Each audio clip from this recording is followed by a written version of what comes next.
sant yàlla alhamdulillah. L'opération s'est bien déroulée dans son ensemble et nous rendons grâce à Dieu. Félicitons toutes les équipes qui ont eu à participer et qui étaient à pied d'œuvre depuis presque hier. Donc nous les remercions et aussi les forces de l'ordre, les autorités administratives, mais aussi nos partenaires CFS avec le directeur général Ibrahima Ba, mais également SENTER, qui ont bien voulu mettre à disposition aussi bien l'infrastructure, mais aussi leurs locaux pour permettre aux pèlerins de voyager dans de conditions optimales.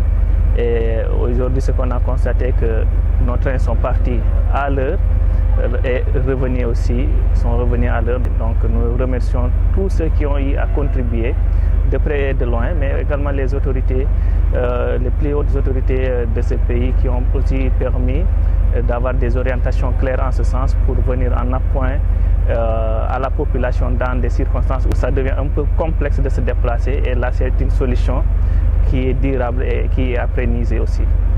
Donc ñu tënk ci wolof voyage bi opération bi sant yàlla opération bi ça a été une réussite totale. Donc yow en tant que directeur général des grands trains du Sénégal lan mooy sa kat. waaw dañuy sant yàlla bu baax ci réussite organisation bi. Bien vrai que commencé nañ organiser ko dans un délai court, mais avec la disponibilité et la volonté de toutes les équipes yi nga xam ne intervenir nañ te ñu waroon ci intervenir ba pare def ko seen yëfu bopp aussi yàlla def na lépp jaar na si yoon. Donc dañuy féliciter équipe yi, di féliciter aussi suñu partenaire di CFS ak SENTER yi nga xam ne jox nañu seen disponibilité infrastructure, mais aussi seen espace pour mettre suñu ay pèlerins, suñu passagers dans de très bonnes conditions, aller comme retour. Donc dañ leen di remercier, mais aussi dañuy remercier les autorités administratives locales à Tivaouane ñi nga xam ne ils ont pris aussi des mesures préventives. Di remercier aussi les forces de l'ordre nga xam ne accompagné nañu durant tous les voyages aller et retour, sécuriser aussi le matériel. Donc dañuy sant yàlla, di sant aussi les autorités religieuses yi nga xam ne bañ leen ko waxee aussi dañoo marqué seen accord.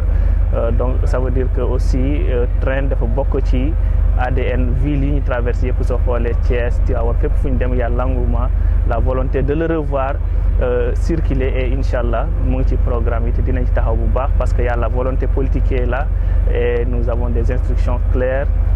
Les orientations aussi sont très claires. Inch'Allah Rabbi, on va mettre tout en œuvre pour que fépp foo xam ne train bi war na fa dem mu demaat fa, te am na déjà ay projets yu leer yoo xam ne taxaw na. Mais aussi noté nañ demande clients yi, mooy les usagers, parce que bëgg nañ tey ñu améliorer encore service bi, surtout côté digitalisation ticket, mais aussi côté disponibilité place, première classe et tout.